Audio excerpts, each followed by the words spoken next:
Let's talk about business. I think when it comes to business, a lot of the newest generation or anyone who wants to start a business is always stuck with the idea that they want to do something new that has never been done before. But I'm here to tell you the best way to do any business is to find a model, copy it, and just make it better. Or maybe just modernize it. There's no point of looking for something that has never been done before. I think it's pretty pointless, and the best way is just to copy and make it better. As a user, you need to realize this. The current generation can't relate to the older generation or the generation we used to have, right? The businesses that are functioning right now or that are highly profitable are older businesses which have done really well over the past few years. The current generation or the upcoming generation will always look for something new, something which helps with the same problem but does it better, or does it in a manner which makes more sense to them as compared to the previous way the business was conducted. Let me give you some example. Let's look at example number 1. Earlier, our mom used to make a call to the nearest grocery store asking them that I want this and that, a big list, and the stock or whatever the things needed used to come to the home in like 30 or 45 minutes, right? Modern example for this is Zepto and Swiggy. You place an order as and when you need, because in this generation people value privacy. They don't want to talk to a lot of people. They just want to get the job done. The older method was substituted by Zepto and Swiggy and whatever these platforms are. There's a different video talking about how I'm not a big fan of these, but if you look at the essence of it, an older business model was replicated, done better, and done by someone else, and is highly profitable now. Let's look at example number 2. 8 or 10 years back, we used to have a TV subscription, Tata Sky, Airtel TV, DTH, and all of that, right? That used to cost us 700 or 800 rupees an year, and used to get a lot of these TV channels on your TV ready to go. This has been replicated and done better by Netflix, Jio Hotstar, and all these platforms. They have just gotten rid of the whole dish setup. It's done via Wi-Fi. It has been modernized, and if you look at it, it charges you even more. It's 1200 or 1300 rupees for an year, and one streaming service doesn't even have all the platforms, all the channels that you need.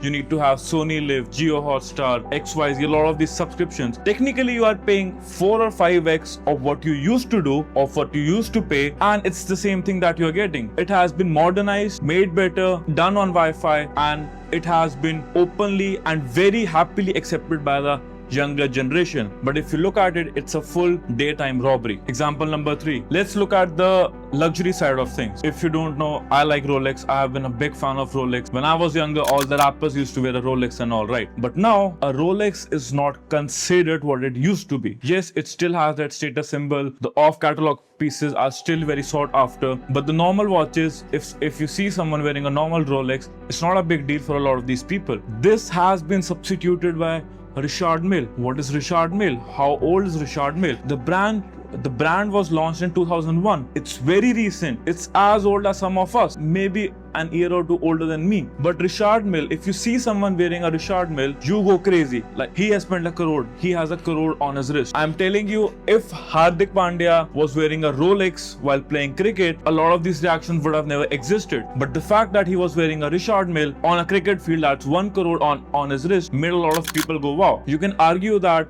there was no need for a new luxury watch brand. But Richard Mille came in 2001, and that's the industry standard right now. If you wear a Richard Mille, you are balling. You are on the top level of things, right? If you're wearing a Rolex, you are at the bottom level of things. 10 years back, this was not the case. So you see how things have changed. Brands have grown and become the status of the industry when you never really needed them. It's the same with clothing industry. I feel like when I go to all these events and all, I talk to my friends and all, we always speak how many clothing brands are coming up every now and then. Everyone has a clothing brand at this point. Even for some time, I was also considering starting a clothing brand, right? But you also need to realize there is an audience for everything. Clothing 10 years back used to be something different. Your brands like Blue Orange and Jaywalking came. They changed the whole industry with their t-shirts and all. For the longest time, wearing a Jaywalking and Blue Orange shirt has been considered not a status symbol, but it has been considered the cool thing to do, right? And I feel like there will also come a time when a brand will outshine these brands, because that's how the industry works.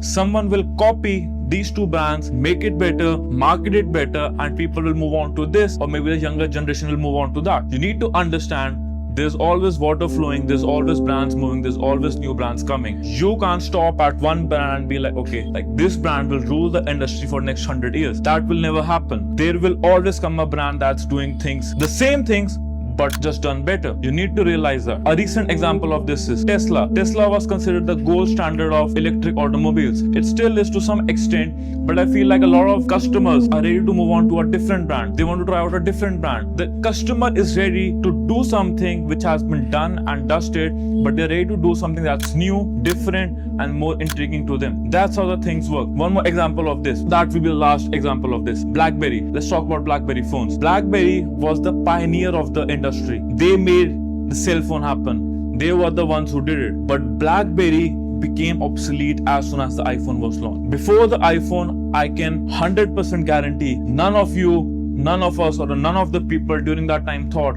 that you can top the BlackBerry phone. That was the gold standard. But as soon as the iPhone came, it spoke to a lot of these new consumers who were ready to hop onto a new phone. That was the change. That you can say that was innovation. That was done something which has never been done before. But there's always need for change, and that's where a new brand or a new business idea comes in.